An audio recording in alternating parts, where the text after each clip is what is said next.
Nakabili tayo ng dalawang stand fan sa ating suki, si Manong. Ano bang masabi mo sa electric fan mo na nakuha mo to ngayon na dinala mo sa akin? Isa nito tayo na mag-upload ng iyong buhay tungkol sa iyong hanap buhay na isang nangangalakal. Ilang taon na po kayo, Manong? Ilang taon na po kayo? 68 na. O tapos ilang taon na kayo naghanap buhay sa ganito? Ay, mga 40 taon na. 40 years na. 40 years. 1981. Oh. 81 pa po.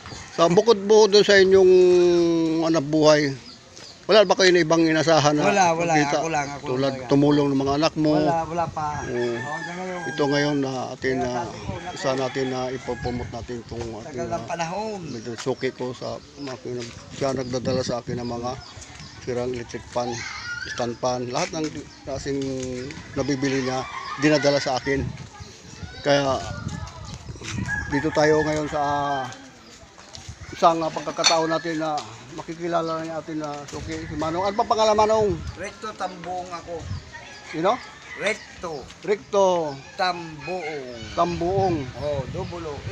Tsaka dito po kayo sa Dasmariñas. Oh, dito lang. San Mateo. San Mateo. Nasa San Mateo po siya, Dasmariñas. po ako. Dito Kaya, lang po ako.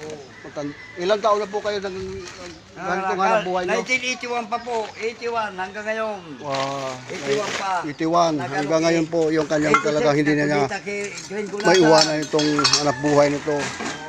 Ito ba ay nakabuhay ba talaga itong inyong hanap buhay natin na ginagawa mo? Yung maasahan ba talaga itong yung iyong kita na maasahan? Magkikita naman. Oo.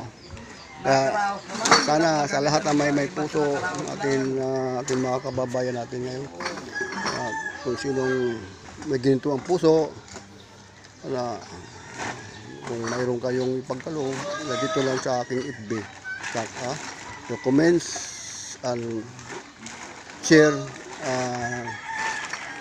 sa aking FB. Salamat sa inyong papanood, watching. Salamat.